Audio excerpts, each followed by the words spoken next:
have long become immune to North Korea threats, but many experts around the world are now voicing their opinions on how North Korea is unlikely to start a war it cannot win. This as many fear the chances of a nuclear exchange between the U.S. and the Hermit Kingdom are at their highest point in recent years. Yoo Jun-hee tells us more. CBS News, citing various pundits on Wednesday, says the survival of the regime in Pyongyang is its leader Kim Jong-un's top priority, despite behavior that could otherwise be seen as reckless and irrational.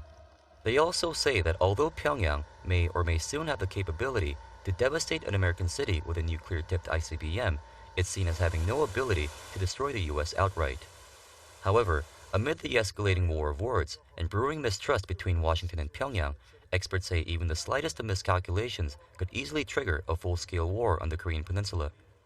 My concern is that cumulatively, this will all lead to some sort of horrible miscalculation where Kim doesn't take something seriously and he reacts. There are some observers who also fear that the world is closer to nuclear war than it has been at any time since the Cuban Missile Crisis in 1962.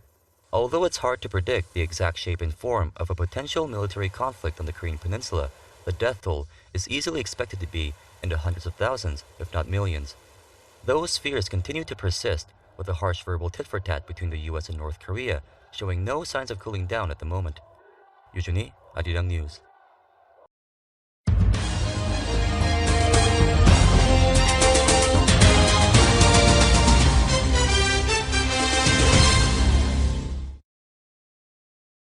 North Korea was behind recent attempts to hack South Korea's virtual money exchanges. Local officials also say the nature of North Korea's cyber attacks are changing as the cash-strapped regime targets cryptocurrency like bitcoins to obtain funds. Kim Hyo-sun reports. North Korean hackers targeted at least 4 Bitcoin exchanges in South Korea earlier this year in a bid to steal the digital currency. South Korea's cyber police said Wednesday that North Korean hackers sent emails that appeared innocuous but contained malicious software applications.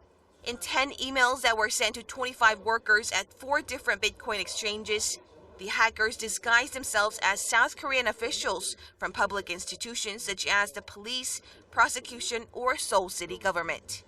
While no damages were reported, there is speculation the cash-strapped regime, which is heavily sanctioned by the UN, is increasingly turning to digital currency to obtain funds.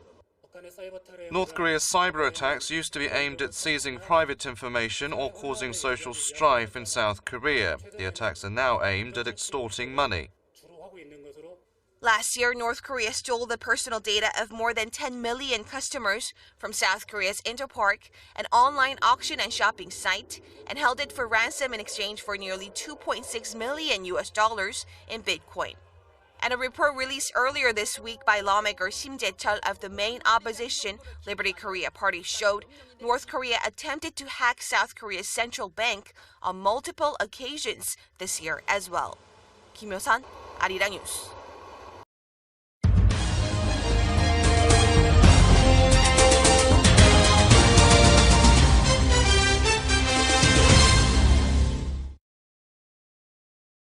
For Armed Forces Day, as President Moon inspected the troops, some weapons seen in public for the first time. Kwon Jang-ho has this report.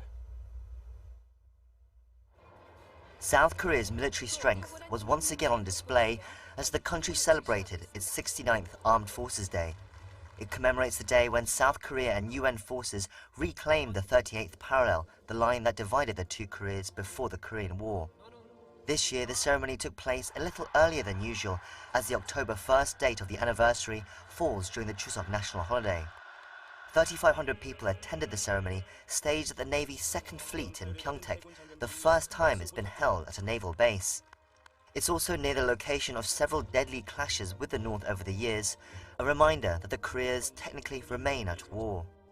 The ceremony is seen as a chance to show off South Korea's military hardware to the world, and especially to North Korea.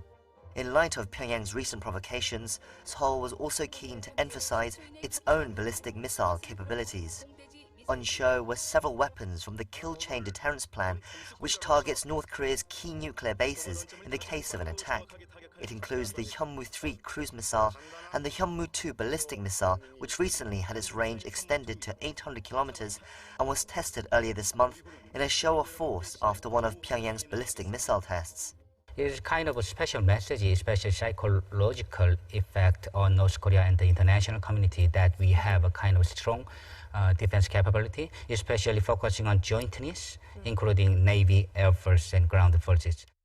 To display the strong alliance with the U.S. military, General Vincent Brooks of the U.S. Forces Korea was awarded the Tongil Medal, South Korea's top national security merit, for his dedicated service, the first time a U.S. commander in Korea has been recognized for Armed Forces Day. Moon Jae-in had emphasized his priority for pursuing a peaceful solution, but with the current tensions on the peninsula, the president recognized the importance of Armed Forces Day as a show of the country's military readiness. Kwon Jang-ho, Arirang News.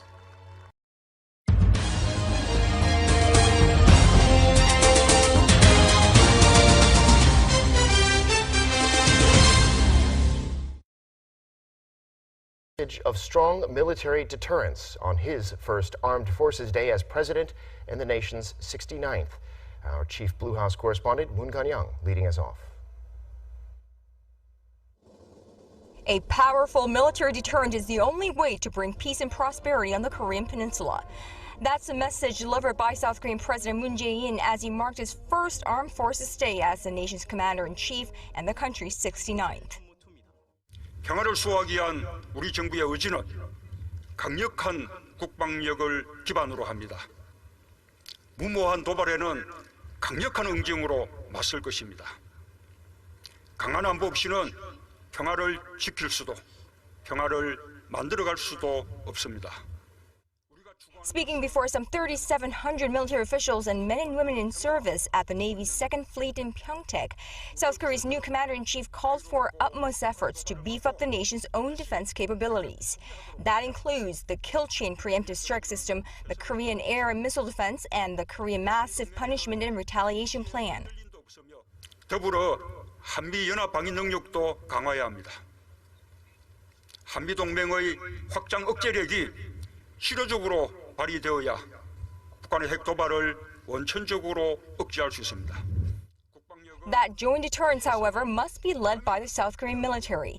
President Moon highlighted the need to bring back wartime operation control, or opcon, of its own armed forces at an early date. 우리가 전시 작전권을 가져야 북한이 우리를 더 두려워하고 국민은 군을 더 신뢰하게 될 것입니다. South Korea was originally scheduled to take back the wartime opcon of its military from the U.S. at the end of 2015, but the transfer was delayed indefinitely under the former Park Geun-hye administration, which cited a need to further develop the country's own defense capabilities first. 나는 우리 군이 그럴 능력을 갖추고 있다고 믿습니다. 나는 국민과 함께 우리 군을 신뢰합니다. This is the first time for the official Armed Forces Day ceremony to take place at a naval base and not the usual Kaedongdae military complex. The Blue House explains the sizable venue was chosen by the president himself to accommodate all three branches of his military and reflects his resolve for a balanced growth of all three, the Army, the Navy, and the Air Force. Moon Jae-in, Arirang News, the Blue House.